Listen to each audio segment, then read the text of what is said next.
다음의 이야기는 기독교 월간지인 가이드 포스트에 실린 실화 내용입니다.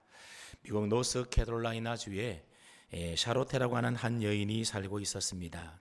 근데 이 여인은 돈 버는데 너무 애를 쓰며 사느라고 하나님을 잊어버리고 하나님을 섬기지 않고 살아왔습니다. 어느 날 주일 아침에 자신의 정원에서 새 둥지 하나를 발견합니다. 호기심에서 이 새 둥지를 들여다봤더니 새가 어디에서 물어왔는지 종이 하나가 둥지 안에 깔려 있었습니다. 자세히 보았더니 그 종이에는 이런 글이 적혀 있었습니다. 사람의 생명이 그 소유에 넉넉한 데 있지 아니하니라. 누구든지 자기 목숨을 구원하고자 하면 잃을 것이요 누구든지 나와 복음을 위하여 자기 목숨을 잃으면 구원하리라. 사람이 만일 온 천하를 얻고도 자기 목숨을 잃으면 무엇이 유익하리요? 성경 구절이 적혀 있었던 겁니다. 그래서 이 여인은 그 성경 구절을 읽고 사람이 온 천하를 얻고도 자기 목숨을 잃으면 무엇이 유익하리요? 이 말에 마음이 찔리고 또 감동을 받고 깨달음을 얻게 되었다고 합니다. 그리고는 그는 곧장 그날부터 교회로 나가게 되었고 예수님을 믿기 시작했다, 그런 이야기입니다. 그럼 이처럼 하나님의 말씀에는 능력이 있습니다. 그래서 하나님의 말씀은 죽어가는 심령을 일깨우고 잠자는 영혼에게 생기를 불어 넣어줍니다. 하나님의 말씀은 인간의 생각을 초월하여 죽은 자를 살리기도 하고 병든 자를 고치며 쓸모없는 사람을 존귀하게 만들어줍니다. 또 하나님의 말씀은 한 사람의 심령을 완전히 변화시켜서 그로 하여금 새로운 인생을 살아가도록 만들어줍니다. 그러므로 능력의 말씀, 살아 역사하시는 하나님의 말씀을 우리는 늘 가까이하여 늘 귀 기울여 잘 들어야 하는 겁니다. 근데 여기서 우리가 한 가지 꼭 기억해야 될 사실은 하나님의 말씀의 능력은 그 말씀을 들을 때 나타나는 것이 아니라 그 들은 말씀대로 행하며 지키며 살아갈 때에 순종하며 실천할 때에 나타난다라고 하는 사실입니다. 물론 주의 말씀은 그 자체로도 능력이 있기 때문에 사실 말씀을 듣기만 하더라도 더럽고 추악한 우리의 마음과 영혼의 변화가 찾아오기도 합니다. 근데 듣는 것만으로는 우리의 삶이 완전히 변하고 우리의 가정이 변화되고 이 세상이 변화되기에는 뭔가 좀 부족함이 있는 겁니다. 하나님의 말씀이 지켜지고 행해질 때에 그곳에 놀라운 변화의 역사가 나타나게 되는 겁니다. 그렇기 때문에 들은 말씀 붙들고 순종하여 잘 지켜 행하며 우리가 살아갈 때에 비로소 우리의 삶에서 하나님의 은혜와 능력을 우리들이 경험하며 살아갈 수가 있는 겁니다. 여러분, 이것은 무슨 일을 해도 마찬가지지 않습니까? 우리가 어떤 일을 배울 때에 처음에는 먼저 이론에 대해서 우리가 배우게 됩니다. 근데 이론 공부를 잘했다고 해서 그 일을 능숙하게 잘하느냐? 사실 그렇지가 못합니다. 이론을 배운 것을 실제로 우리가 해봄으로써 그것이 몸에 익숙해져서 그 기술이 완전히 몸에 배기도록 해야 하는 것입니다. 그래야 그 기술이 완전히 내 것이 되는 것 아니겠습니까? 그럴 때 그 속에서 역사가 나타나고 능력이 나타나고 그 일을 통하여 우리는 뭔가 성취하고 이룰 수가 있는 겁니다. 자동차 운전을 하려면 먼저 자동차 면허증을 따야 하는 겁니다. 면허증을 따려면 먼저 이론 공부를 해서 필기시험에 합격을 해야 하는 것 아니겠습니까? 그리고 나서 필기시험에 합격하면 직접 자동차를 몰고 코스시험, 주행시험을 다 합격해야만 자동차 면허증을 우리가 딸 수가 있습니다. 그리고 면허증을 딴 이후에도 운전을 능숙하게 잘 하려면 어떻게 됩니까? 계속 운전 연습을 하고 운전을 해야만 하는 겁니다. 간혹 보면 자동차 면허증을 따고 한 번도 운전을 해보지 않아서 장롱 면허라는 것이 있지 않습니까? 면허증을 따놓고 장롱석에 넣어두는 사람들이 있는데, 여러분, 이런 사람은 면허증이 있다 하더라도 전혀 운전을 할 줄 모른다고 하는 겁니다. 여러분, 이런 분들에게 운전 면허증이라고 하는 것은 사실 있으나 마나한 것 아니겠습니까? 아무리 자동차 원리를 빠삭하게 잘 안다 하더라도 직접 운전해 보지 않게 되면 자동차를 운전해서 도로 위를 달리는 기쁨을 누릴 수가 없게 되는 것입니다. 마찬가지로 하나님의 말씀인 성경을 아무리 많이 읽고 듣고 그래서 하나님의 말씀 성경을 잘 알고 있다 하더라도 그 말씀대로 지켜 행하며 살지 않게 되면 말씀이 주는 능력과 기쁨을 우리가 누릴 수가 없는 것입니다. 근데 많은 사람들이 착각 속에 속고 있다라고 하는 겁니다. 그래서 야고보서 1장 22절은 우리에게 이렇게 말합니다. 너희는 말씀을 뭐 하는 자가 되라고요? 말씀을 행하는 자가 되라 말씀하고 있습니다. 그러면서 한 가지 덧붙이는 말씀이 있는데 어떤 말씀인가 하면 듣기만 하여 자신을 속이는 자가 되지 말라 그러고 있습니다. 여러분 이게 무슨 말이겠습니까? 말씀을 듣기만 하고 행하지 않는 사람은 어떤 사람이라는 겁니까? 자기 자신을 스스로 속이는 자라고 하는 겁니다. 그럼 어떻게 자기 자신을 스스로 속이는 것이겠습니까? 하나님의 말씀인 성경을 많이 읽고 들어서 그 하나님의 말씀에 대하여 지식적으로 많이 알고 있는 것을 마치 그 말씀대로 행하며 살고 있는 것으로 우리는 쉽게 착각을 한다는 겁니다. 즉 내가 아는 것을 마치 내가 행하는 것으로 스스로 속고 있다라고 하는 거죠. 그러므로 말씀을 기울여 듣고 머릿속으로 아는 지식으로만 둘 것이 아니라 그 들은 말씀대로 지켜 행하는 것이 바로 중요하다는 겁니다. 말씀의 능력은 말씀을 듣는 것보다도 그 말씀을 지켜 행하며 살아갈 때에 비로소 나타나게 된다는 사실을 여러분이 꼭 기억할 수 있기를 바랍니다. 그래서 지난주일 설교 시간에 말씀을 듣기만 하고 그 말씀을 듣기만 하지 말고 그 말씀을 지켜 행하며 살아야 된다 그렇게 말씀을 드렸습니다. 자, 그렇다면 하나님의 말씀 중에서 우리가 항상 붙들고 지키며 행하며 살아야 될 가장 핵심이 되고 중요한 말씀이 있다면 그 말씀은 어떤 말씀이겠습니까? 하나님의 말씀은 다 귀하고 중요하고 좋은 말씀이긴 하지만 그 중에서도 우리가 정말 매일매일 붙잡고 그 말씀대로 지키고 행하며 실천하며 살아야 될 가장 핵심적인 말씀이 있다라고 하는 겁니다. 여러분 그 말씀이 무엇일까요? 그래서 바로 오늘 본문이 가르쳐주고 있는 사랑하라, 사랑하는 사람이 되라고 하는 말씀입니다. 마태복음 22장 35절 이하의 말씀에 보게 되면 한 율법사가 예수님을 시험하기 위하여 찾아와서 예수님에게 묻습니다. 예수님 선생이요, 율법 중에서 즉 하나님의 말씀 중에서 어느 계명이 가장 큽니까? 어느 계명이 가장 중요합니까? 그렇게 물었던 겁니다. 여러분 그때 예수님께서 뭐라고 대답하셨습니까? 조금도 주저함도 없이 첫 번째로는 마음을 다하고 목숨을 다하고 뜻을 다하여, 다시 말하면 최선을 다하여 주 너의 하나님을 사랑하는 것이 바로 첫 번째 계명이다. 이것이 성경이 우리가 주는 가장 중요한 계명이다, 말씀이다 그렇게 일러주었습니다. 그리고 둘째로는 너의 이웃을 너 자신처럼 사랑하는 것이다. 예수님이 그렇게 말씀해 주셨습니다. 다시 말하면 하나님 사랑하고 이웃을 사랑하는 것이 모든 성경 말씀 가운데서도 가장 핵심이 되고 가장 중요한 최고의 말씀이다라고 알려주신 것입니다. 그래서 야고보서 2장 8절 말씀에 오게 되면 내 이웃 사랑하기를 내 몸과 같이 하라고 하신 최고의 법을 지키면 잘하는 것이다 그렇게 말하고 있습니다. 사랑이야말로 예수 믿는 우리 믿음의 성도들이 항상 지키며 행해야 될 최고의 법, 최고의 말씀이 뭐라고요? 그게 바로 사랑하며 살아가는 법이라고 하는 겁니다. 오늘 본문에도 보면 예수님께서 십자가에 달려 죽기 전날 밤에 사랑하는 제자들에게 예수님이 일러주신 말씀이 나오는데 예수님이 제자들에게 새 계명을 주신 말씀입니다. 자, 그렇다면 예수님께서 제자들에게 어떤 새 계명을 주셨습니까? 34절 말씀을 보시면 새 계명을 너희에게 주노니 서로 사랑하라. 내가 너희를 사랑한 같이 너희도 서로 사랑하라 그렇게 말씀하셨습니다. 예수님이 주신 새 계명은 다른 것이 아니라 서로 사랑하는 것이 바로 예수님이 제자들에게 주신 새 계명이었습니다.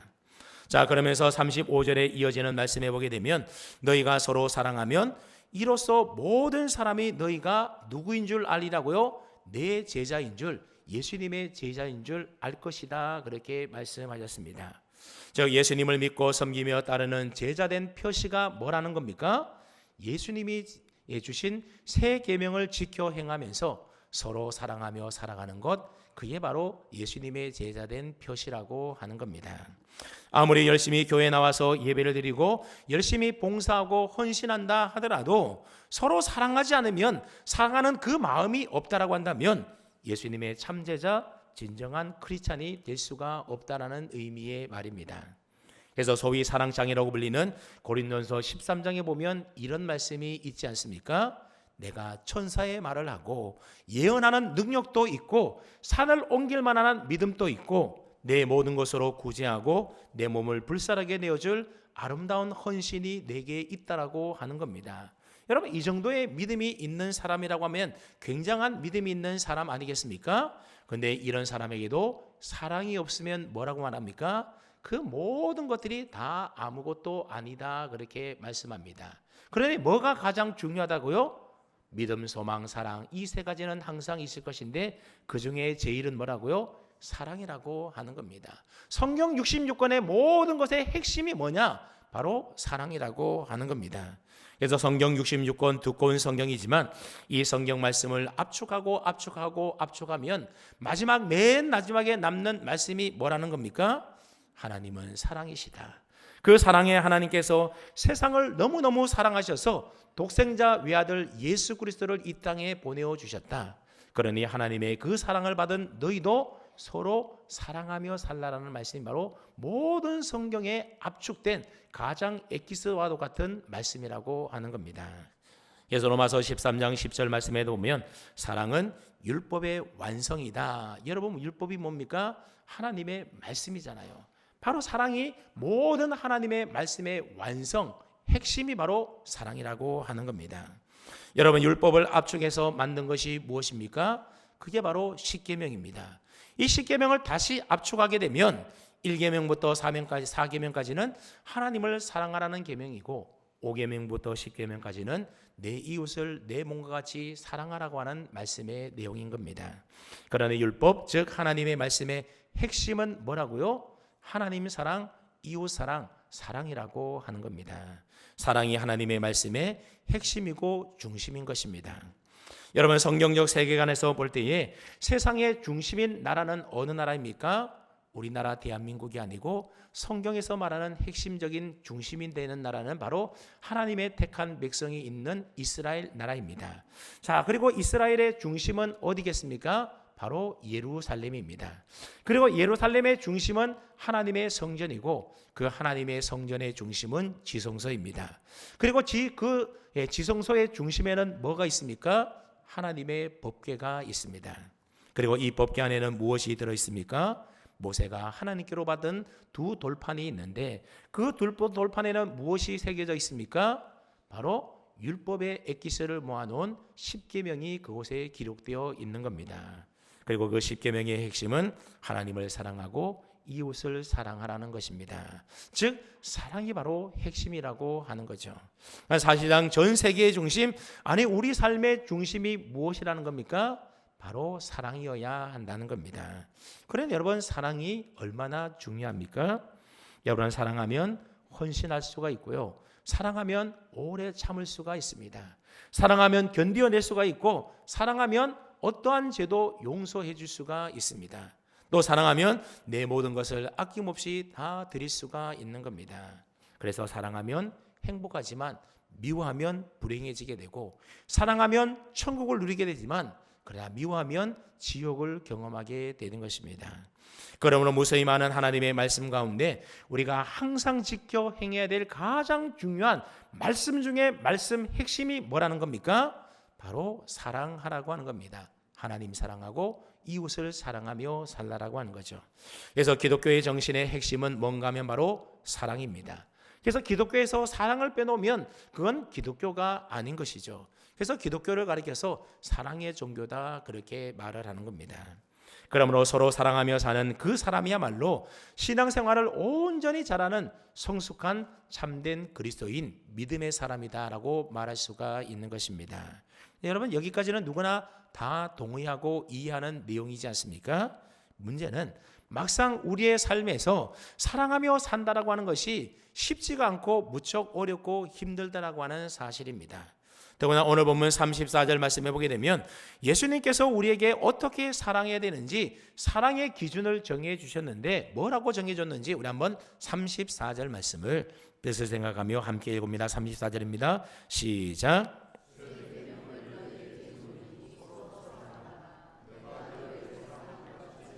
너희도 서로 사랑하라. 아멘. 사랑의 기준이 뭡니까? 내가 너희를 사랑한 것 같이, 예수님이 제자들을 사랑한 것 같이 너희도 그렇게 사랑하라고 하는 것이 바로 표준이고 기준이라는 겁니다. 자, 그렇다면 여러분, 예수님의 사랑은 어떤 사랑입니까? 예수님의 사랑은 십자가에서 죽기까지 자신의 생명마저도 아낌없이 내어주신 무조건적인 사랑이 바로 예수님의 사랑입니다. 또 예수님의 사랑은 한순간 사랑하다가 쉽게 변하여 끝나버리는 그런 사랑이 결코 아닙니다. 한번 사랑하면 언제까지나 변함없이 끝까지 사랑해 주시는 영원불변의 사랑이 바로 우리 예수님의 사랑이지 않습니까?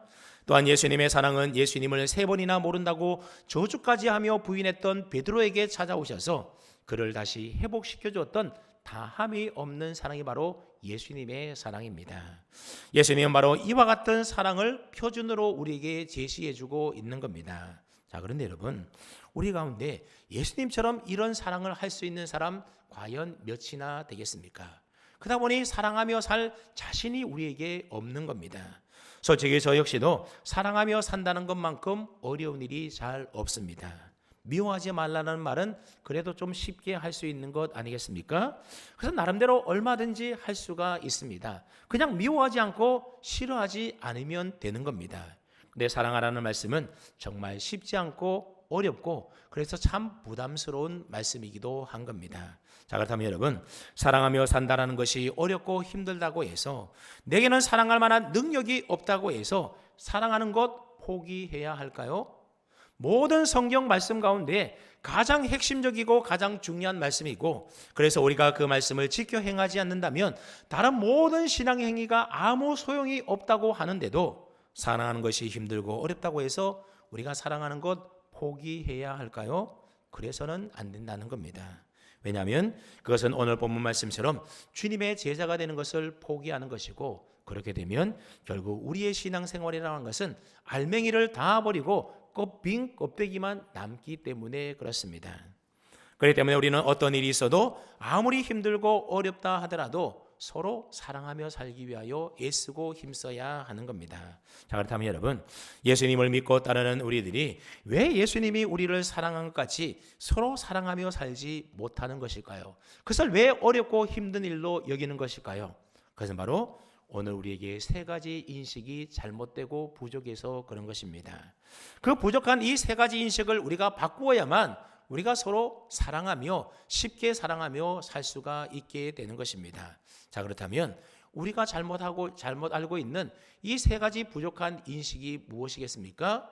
우리가 바꿔야 될 인식이 무엇입니까? 첫째로는 우리가 사랑하며 살아가야 될 대상을 우리가 잘못 인식하고 있기 때문에 그렇습니다. 오늘 본문에 보면 예수님은 우리가 사랑하며 살아가야 될 대상을 분명히 정해 주셨음을 알 수가 있습니다. 즉 예수님은 누구를 사랑하라고 지금 말씀하고 있는 겁니까? 서로 사랑하라 그렇게 말씀하고 있습니다. 여기서 말하는 서로라는 것은 누구를 가리키는 겁니까? 1차적으로 본다면 제자들끼리를 말하는 겁니다. 예수님은 거창하게 온 인류를 사랑해라 그렇게 말씀하고 있는 것이 아닙니다. 다른 누구를 사랑하기에 앞서서 3년 동안 함께 동고동락해왔던 제자들 상호간에 서로 사랑하며 살라라고 하는 겁니다. 이것은 오늘 우리들도 마찬가지입니다. 주님은 무슨 거창한 인류 사랑을 우리에게 요구하시는 것이 아니라 나와 함께 살아가고 있는 내 남편, 내 아내, 내 자녀, 내 형제, 내 이웃을 사랑하라고 말씀하고 있는 겁니다. 우리가 또한 함께 믿음의 공동체를 이루고 살아가는 우리 교회 성도들끼리 서로 사랑하며 살라라고 하는 겁니다.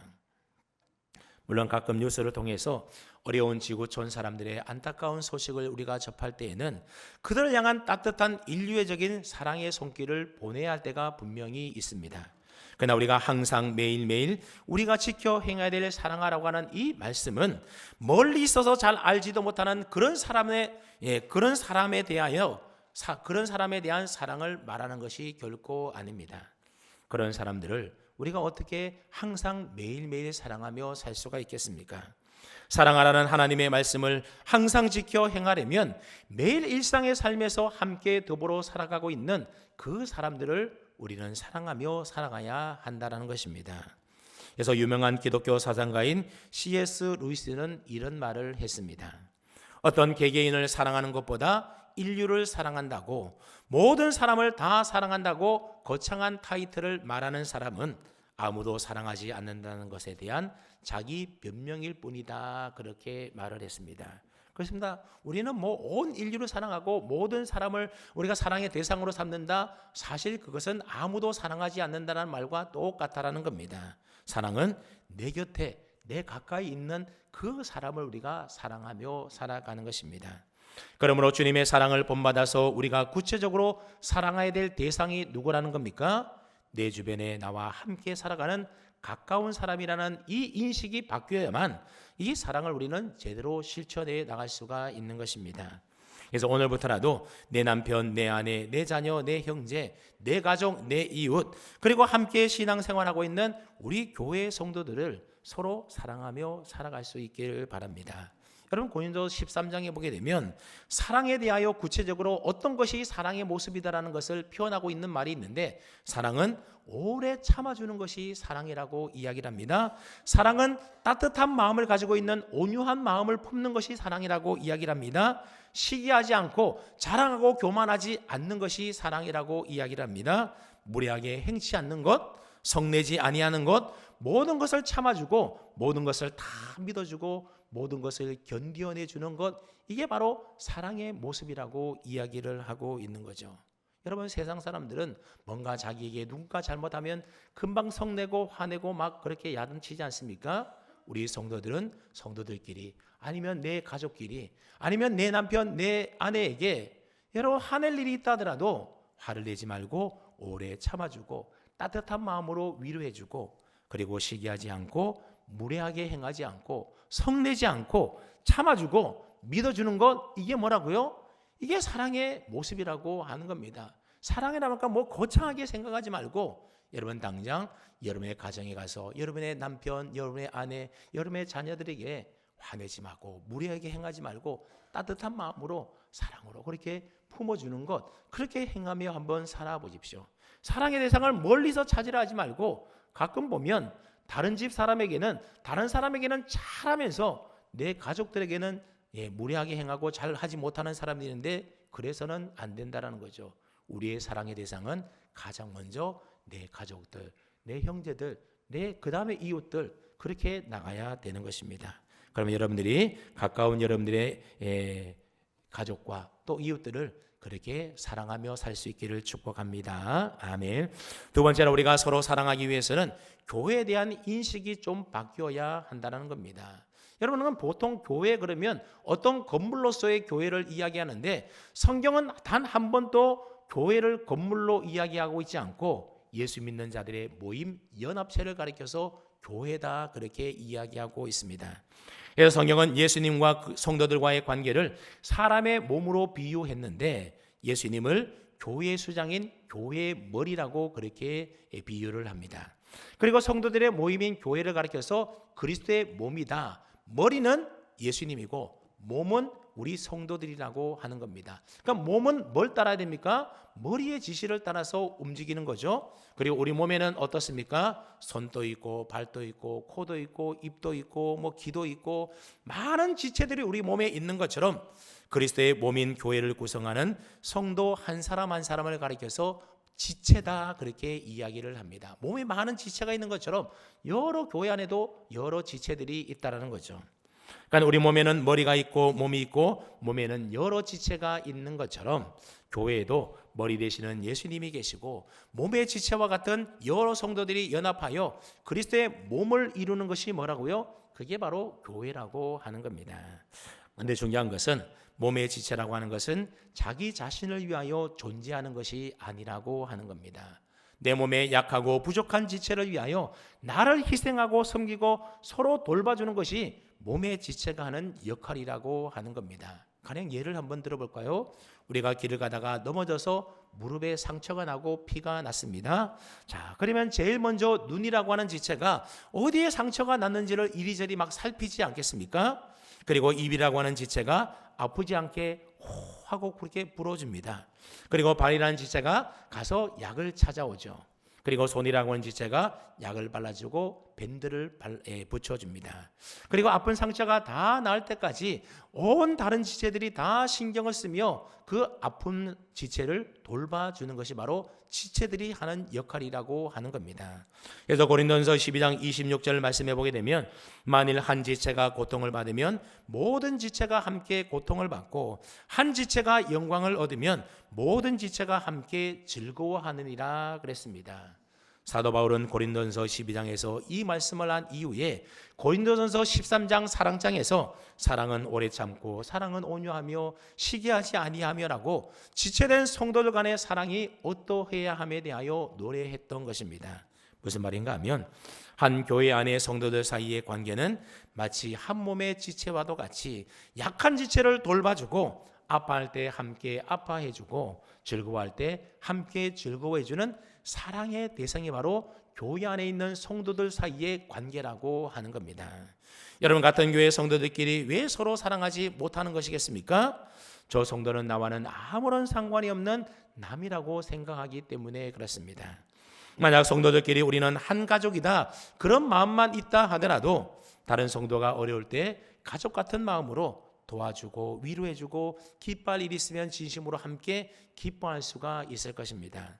내 성경 말씀을 봤더니 우리는 한 가족 정도가 아니라 뭐라고요? 한 몸이다, 한 몸의 지체다, 그렇게 성경이 우리에게 말씀해주고 있습니다. 그래서 성경은 너의 이웃을 사랑하되 너의 몸처럼 사랑하라고 하신 이유가 바로 여기에 있는 것입니다. 그러면 여러분, 어떻게 다른 성도들을, 내 구역 식구들을 내 몸처럼 우리가 사랑하며 살 수가 있는 것이겠습니까? 그것은 바로 그리스도 안에서 한 몸의 지체라고 하는 이 생각의 전환 없이는 결코 내 몸처럼 사랑할 수가 없는 겁니다. 내 몸의 지체가 다른 지체를 위하는 것처럼 오늘 우리 모든 성도들이 그리스도 안에서 한 몸의 지체다라는 사실을 깨닫고 서로가 어려울 때 도와주고 위로해주고 힘이 되어주고 기도해주고 격려해주고 사랑해주는 그런 사랑이 오늘 우리에게 필요하다라고 하는 겁니다. 세 번째로 내 힘과 내 노력으로 사랑하려고 하지 말고 내 안에 계신 성령님의 도우심을 받도록 우리의 인식을 바꾸어야 한다는 겁니다. 우리가 예수님을 믿고 영접하게 되면 보혜사 성령님이 우리 안에 들어와 계십니다. 그래서 여러분들이 예수 믿는 사람들에게는 우리 안에 뭐가 있다고요? 성령님이 우리 안에 내주에 계신다는 겁니다. 성령님이 우리 안에 계시면서 우리로 거룩한 주님의 자녀답게 살도록 하나님의 말씀을 지켜 행할 수 있도록 우리에게 깨닫게 해주시고 우리를 도와주시고 우리를 은혜의 길로 인도해 주시는 분, 그분이 우리 안에 계시는 보혜사 성령님이십니다. 성령님은 이처럼 우리를 은혜로 지키시고 보호하시고 도와주신다 해서 보혜사다, 그렇게 우리가 부르기도 합니다. 요한복음 15장 5절 말씀해 보게 되면 나를 떠나서는 너희가 아무것도 할 수 없습니다. 예수님이 그렇게 말씀하시면서 이제 예수님이 십자가에서 죽으면 제자들이 아무 능력도 없지 않습니까? 그러면서 예수님이 말씀하시기를 내가 너희를 떠나면 너희가 아무것도 할 수 없는데 그런 너희를 위하여 내가 또 다른 보혜사를 너희에게 보내주겠다 약속하시고 그렇게 오신 분이 바로 오순절날 성령님이 임하게 되었던 겁니다. 여러분, 보혜사 성령님이 아니면 우리는 죄인인 것도 깨달아 알지도 못하는 것입니다. 그래서 예수님을 나의 구주로 믿을 수도 없었을 것이고 거듭난 하나님의 자녀도 될 수가 없었을 겁니다. 성령님이 아니면 우리는 은혜를 받을 수도 없고 하나님을 알 수도 없는 겁니다. 그리고 날마다 육체의 탐욕에 눈이 멀어서 제약된 삶을 살아갔을 것입니다. 그러므로 보혜사 성령이 아니면 우리는 서로 사랑할 수가 없는 것입니다. 그래서 예수님께서 제자들 곁을 떠나면서 내가 너희 곁을 떠나면 또 다른 보혜사인 성령을 보내주겠다 약속하셨던 겁니다. 여러분, 제자들뿐만 아니라 오늘 저와 여러분들에게도 이 보혜사 성령님이 절대로 필요한 것입니다. 매일 매 순간마다 성령님의 도우심이 절대로 우리에게 필요한 것입니다. 우리가 기도할 때, 말씀을 읽고 들을 때에, 출근하고 일하고 밤에 잠을 잘 때도, 즉 우리의 삶의 모든 순간순간마다 성령님의 도우심과 은혜와 보호하심이 우리에게 절대로 필요하다는 겁니다. 여러분, 우리가 예수님을 믿는 그리스도인으로서 다른 사람보다 더 낮아져서 겸손히 남을 섬기며 살아가는 것 어디 쉬운 일이겠습니까? 참 어렵고 힘든 일이지 않습니까?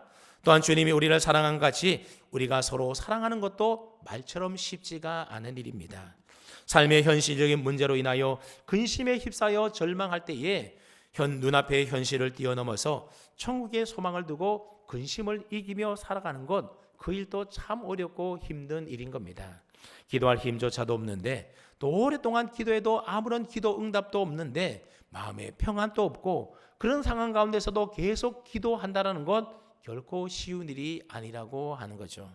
그러다 보니 우리는 서로 사랑하라고 하는 말씀을 듣고서도 그것은 예수님 정도 되니까는 그렇게 말씀하시는 것이지, 사실 우리의 현실의 모습은 그런 예수님의 말씀과 다르다라고 생각하기가 쉽습니다.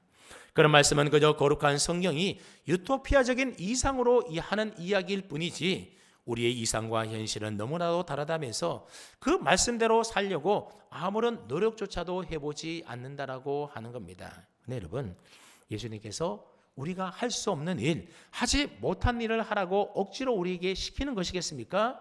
그렇지가 않습니다. 우리가 할 수 있기에 할 수 있는 능력을 우리에게 주시기 때문에 그렇게 하라고 하는 것 아니겠습니까? 그리고 그렇게 할 수 있도록 우리를 도와주라고 보내주신 분이 있는데, 그분이 누구시라고요? 그분이 바로 보혜사 성령님이십니다. 우리 안에 계셔서 늘 우리와 함께 계시면서 내가 할 수 없는 그 일을 나로 할 수 있도록 나를 도와주시는 분이 계시는데, 바로 그분이 보혜사 성령님이십니다. 자, 그렇다면 여러분, 성령님이 내 안에 내주에 계심에도 불구하고 왜 우리는 서로 사랑하지 못하고 기도하지 못하고 자주 근심하며 절망하게 되는 것일까요? 그 이유는 무엇이겠습니까? 그것은 바로 내 힘과 내 의지와 내 노력으로 그 일들을 하려고 하기 때문에 그렇습니다. 다른 말로 하면 우리 안에 성령님이 계심에도 불구하고 꽂아놓은 보리자루 취급하듯이 성령님에게 아무런 부탁도 안 하고 성령님에 대한 관심도 없고 그저 내 힘과 내 노력으로 하려다 보니 할 수 없어서 우리는 지치고 못한다 그런다라는 거죠. 여러분, 우리나라에서 가장 높은 건물이 123층 롯데월드 타워이지 않습니까?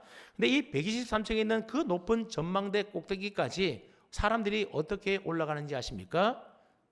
엘리베이터 타고 올라갑니다. 근데 여러분, 엘리베이터가 있음에도 불구하고 만약에 걸어서 올라가는 사람이 있다고 한다면 얼마나 힘들겠습니까? 그러니 힘들어서 123층까지는 못 올라간다고 중간에 포기하고 쉬지 않겠습니까? 마찬가지라는 거죠. 내 힘으로 내 노력으로 사랑하려고 하니 어렵고 힘이 든다라고 하는 겁니다. 우리 안에 계신 누구에게 맡기면 된다고요? 성령님에게 맡겨보십시오. 근데 성령님은 인격을 가지신 분이기 때문에 우리는 성령님에게 부탁을 해야 되고 성령님을 의지해야 되고 성령님께 맡겨야 되고 그분께서 하시는 말씀에 순종해야만 하는 것입니다. 성령님이 내 마음과 생각을 지키시고 주장하여 주셔서 내가 할 수 없는 그 일을 나로 할 수 있도록 나로 도와달라고 내게 도와달라고 우리는 간절히 성령님께 부탁을 해야 합니다. 근데 사람은 성령님께 아무런 부탁도 하지 않고 내가 사랑하려고 하니 안 되니까 안 되는가 보다. 이것은 이상에 불과한 거다. 현실과 다르다. 그래서 지리짐작 겁을 먹고 포기해 버리는 겁니다. 그럴 때 성령께서 내 삶을 다스리시고 도와주고 인도해 주셔서 내가 할 수 없는 그 일을 성령님이 할 수 있도록 여러분들 성령님께 부탁해 보시기를 바랍니다. 그러면 내 힘으로 억지로 사랑하려 하지 마시고 내 안에 계신 성령님이 내가 사랑할 수 없으니 성령님 도와주셔서 나로 사랑하며 살게 해달라고 꼭 부탁해 보십시오.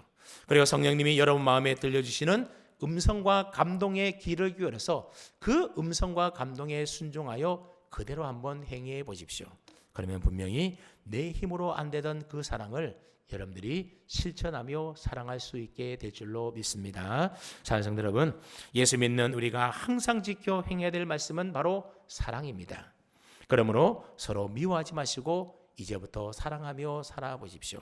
예수님이 우리를 사랑하셨듯이 우리도 예수님을 닮아서 서로 사랑하며 살아갈 때에 오래 참아주고 무례 행하지 않고 따뜻한 마음으로 품어주고 다른 사람 말에 귀를 기울여주고 더 겸손히 높여주고 섬기며 살아갈 때에 그럴 때 세상 사람들이 그런 우리의 모습을 보면서 저 사람이야말로 진정한 예수 믿는 크리스천이다, 참된 주님의 제자라고 우리를 인정해 줄 것입니다.